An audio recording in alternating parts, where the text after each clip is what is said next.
Radio Star, Des tubes et des podcasts. Radio Star. Le mardi, c'est Ciné-Star sur Radio Star. Avec les cinémas Pathé Plante Campagne, Pathé Joliette Marseille et Pathé Toulon-La-Valette. Et Kevin.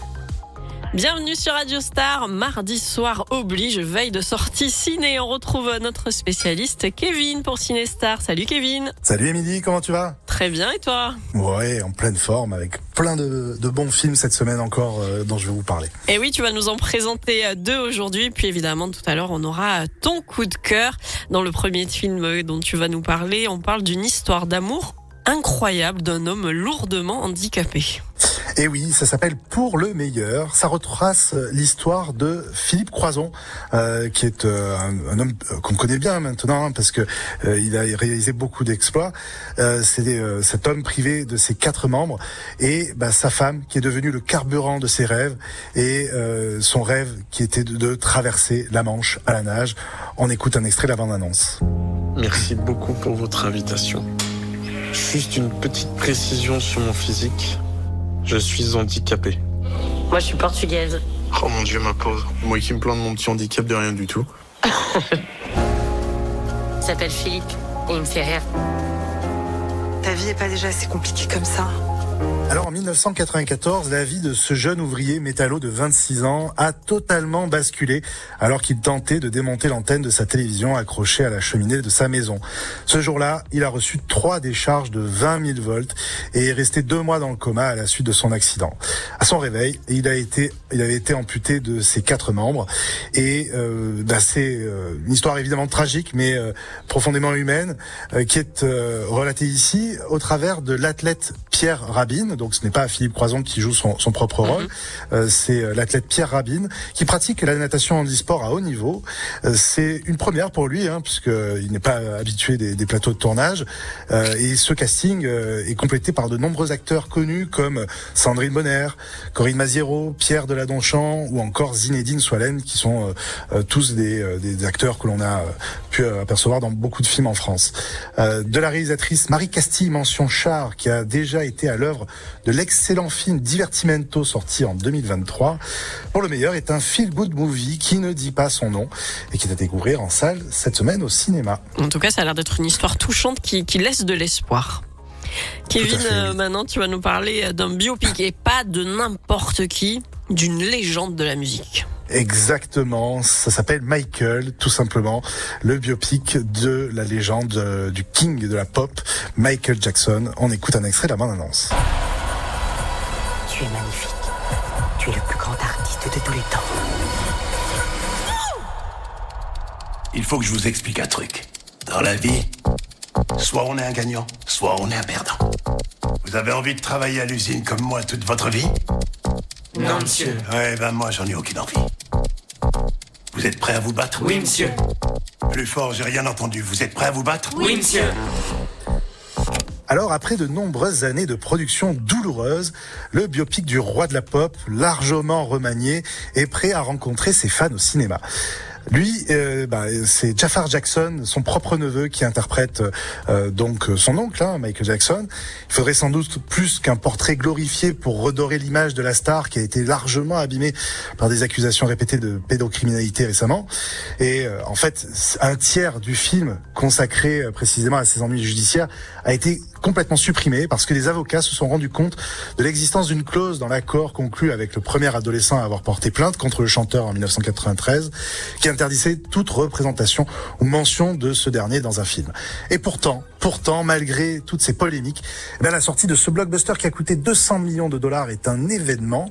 Selon les estimations, Michael devrait connaître un énorme succès au box-office mondial et pourrait battre le record du plus gros carton pour un biopic musical, jusqu'ici détenu par Bohemian Rhapsody, qui a rapporté plus de 900 millions de dollars en 2018.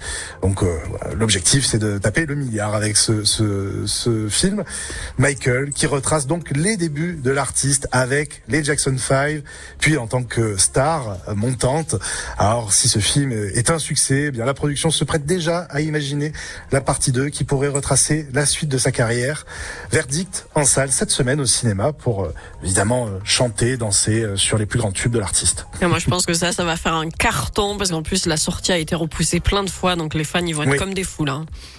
Ah oui, je pense qu'ils attendent avec impatience. Et ouais. Allez, on va faire une petite pause et puis on va revenir avec ton coup de cœur, Kevin. On revient tout de suite sur Radio Star. Cinestar. Radio Star. Un nouvel épisode chaque semaine avec Kevin sur Radio Star.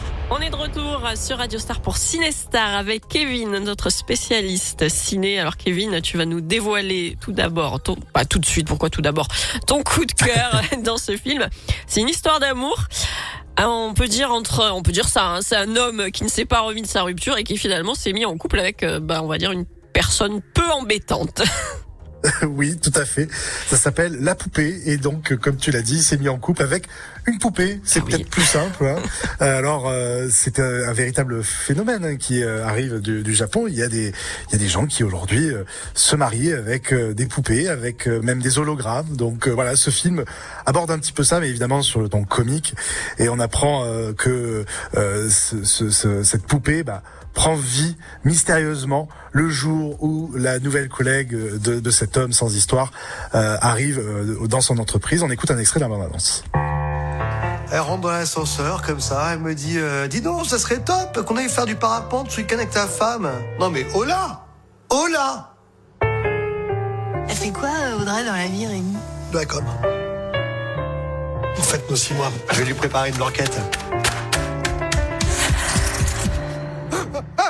Police nationale, j'écoute. Ah voilà, ma poupée s'est réveillée. Bon, vous pouvez pas rester ici. Hein. Pourquoi? Je suis exactement la même, mais en vrai. Non, ne m'approchez pas. Alors, je vais vous dire pourquoi ce film est mon film coup de cœur de la semaine en 3 points. Le premier, ce sont les acteurs qui forment ce couple. Vincent Macaigne et Cécile de France sont très bien castés dans ces rôles. Lui, il a pour habitude de jouer les Monsieur Tout-le-Monde avec son physique un peu banal. Il sait en jouer pour faire passer tantôt de l'absurde, tantôt du comique de situation. Et c'est un ancien enfant terrible du théâtre qui, à l'âge de 47 ans, est devenu quand même l'une des figures les plus indispensables du cinéma français. Elle, Cécile de France, est la plus française de toutes les Belges et fait preuve d'une grande polyvalence dans son jeu. Révélée et césarisée du meilleur espoir féminin dans L'Auberge espagnole de Cédric Clapiche, elle touche à tous les genres, drame, film historique, comédie, romance. Ses rôles semblent à côté de la norme et toujours empreints d'humanité. Mon deuxième point, c'est qu'il s'agit d'un premier film. Et ça, c'est toujours très intéressant. Ceux qui me connaissent savent que je suis toujours très curieux de cette catégorie de première réalisation, car bien souvent, les réalisatrices et les réalisateurs mettent beaucoup d'eux-mêmes dans les premiers récits et apportent un regard nouveau, une nouvelle manière de mettre en scène ou de diriger les comédiens. Et c'est le cas ici pour Sophie Beaulieu, qui en prenant le pitch d'un épisode de Black Mirror, cette série Netflix qui est complètement dystopique et parfois peut faire beaucoup peur, elle en fait une comédie qui lui permet d'aborder des sujets plus sérieux comme la solitude ou encore l'indépendance des femmes aujourd'hui. Alors plus largement, La Poupée véhicule un message qui dit que l'on peut toujours se remettre en mouvement vers l'autre, vers la vie, vers l'amour, vers l'espoir. Voilà, c'est un beau message aujourd'hui en ces temps un petit peu troubles. Et mon troisième point, ce sont les références assumées de La Poupée aux frères Farrelly. Alors les frères Farrelly, ce sont des réalisateurs américains qui ont connu la gloire notamment dans les années 90-2000 avec des films comme Dumb and Dumber avec Jim Carrey ou encore Marie à tout prix et L'amour extra large. Personnellement, ces films, c'est toute mon enfance. Je les aime beaucoup, ils me font beaucoup rire. Et chacune de ces propositions est loufoque, irréelle, absurde, mais toujours dans un univers réaliste. Et on accepte ces partis pris à chaque fois, on y croit à chaque fois. Et c'est exactement la même chose ici dans La Poupée, qui a cet esprit complètement loufoque, mais en même temps, ces personnages, ça pourrait être votre voisin, ça pourrait être votre collègue de bureau. Ce film a été sélectionné au Festival international du film de la comédie de l'Alpe d'Huez cette année.